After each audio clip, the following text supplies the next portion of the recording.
Shalom Bapak Ibu Saudara yang dikasih Tuhan, apa kabar? Senang sekali kita bisa bertemu kembali.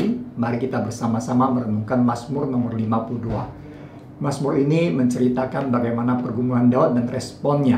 Di ayat 1 dan 2 adalah latar belakang. Pada waktu itu Daud lari dari Saul dan dia sampai ke satu daerah namanya Nob. Di situ dia bertemu dengan Ahimelek. Kemudian Ahimelek memberikan roti dan juga pedang Goliat. Nah, waktu yang bersamaan di situ juga ada seorang bernama Doeg, yaitu pengawas gembala Raja Saul. Dia mendengar semua pembicaraan dari Ahimelek dan Daud.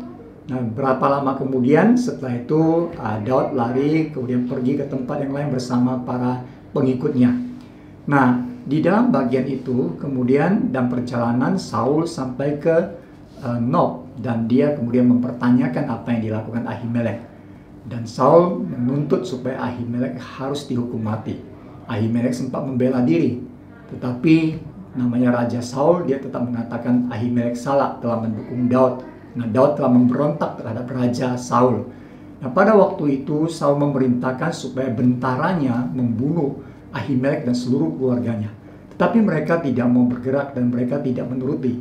Kemudian Saul memerintahkan Doeg untuk membunuh Ahimelek dan keluarganya. Dan Doeg dengan bangga dia melakukan itu dan dia membunuh 85 orang di dalam keluarga Ahimelek. Dan akhirnya ada satu anak yang kemudian melarikan diri namanya Abiatar. Abiatar ini kemudian lari sampai kepada Daud dan dia menceritakan semua kondisi ini. Dan Daud mengatakan, engkau tinggal bersamaku, gara-gara akulah maka keluarga kamu dibunuh oleh Raja Saul. Nah, ungkapan ini diungkapkan oleh Raja Daud ketika dia menuliskan Mazmur 52 ini. Kalau kita baca dari ayat yang ketiga sampai ayat yang ketujuh menggambarkan bagaimana kondisi yang dialami oleh Raja Daud. Dia melihat bagaimana Doeg itu seorang yang sangat berdosa. Ungkapan memegahkan diri dengan kejahatan, merancang penghancuran, mencintai yang jahat. Kemudian dia memberikan kata-kata hai penipu.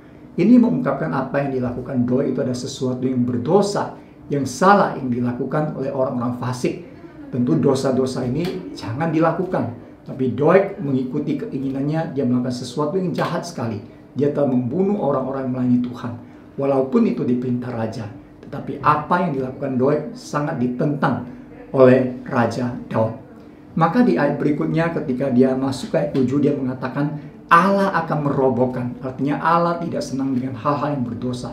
Allah akan merobohkan engkau untuk seterusnya, mencabut engkau. Dan orang benar akan menertawakan engkau. Nah, hal ini mengungkapkan, Daud ini mengatakan bahwa Tuhan sebenarnya yang berkuasa. Tuhan yang adil, Tuhan akan memberikan penghukuman kepada orang yang berdosa. Jadi apa yang dilakukan Daud itu tidak benar di hadapan Tuhan. Dan kita tahu bahwa dalam hidup kita juga banyak sekali tantangan. Banyak sekali tantangan dosa dalam hidup kita. Dan kita ingat, Mazmur ini mengingatkan kita untuk tidak melakukannya. Dan bagaimana di bagian terakhirnya, Daud mengatakan, aku ini seperti pohon zaitun. Walaupun di tengah tekanan ada Saul yang mengejar saya, mau membunuh saya, tetapi Tuhan telah memelihara saya.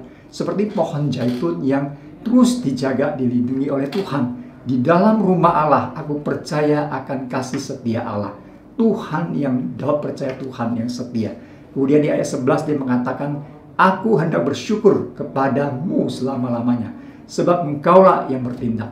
Daud ini mengatakan walaupun kondisi ini begitu sulit bagi saya, tapi Tuhan adalah setia, membuat dirinya dan dia berkata, aku hendak bersyukur kepada Tuhan yang selama-lamanya akan kulakukan.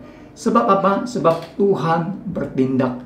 Tuhan punya rencana. Tuhan yang akan menyelesaikan walaupun ada dosa-dosa yang jahat orang mengerjakan kepada saya, kata Daud.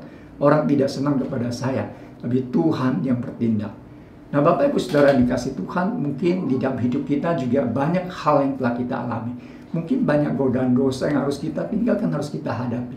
Mungkin juga di dalam tekanan-tekanan hidup ini membuat kita sulit bersyukur kepada Tuhan. Mari kita ingat Raja Daud ini. Di dalam Mazmur 52 ayat 11 dia mengatakan, aku hendak bersyukur kepadamu selama-lamanya, sebab engkaulah yang bertindak. Mari kita juga mengatakan hal yang sama, bahwa kita bisa bersyukur kepada Tuhan dalam kondisi apapun. dalam kondisi pandemi seperti ini, dalam kondisi yang masih belum pulih total, dan kita tetap bisa berkata, Tuhan akan bertindak, Tuhan akan menyelesaikan kondisi ini, Tuhan akan menghiburkan kita, menguatkan kita. Mungkin kita sudah lama di rumah, ataupun ketika kita beraktivitas sudah berbeda. Mari Bapak Ibu Saudara yang dikasih Tuhan, bila renungan Mazmur 52 ini boleh menguatkan Bapak Ibu Saudara dan saya. Tuhan Yesus memberkati.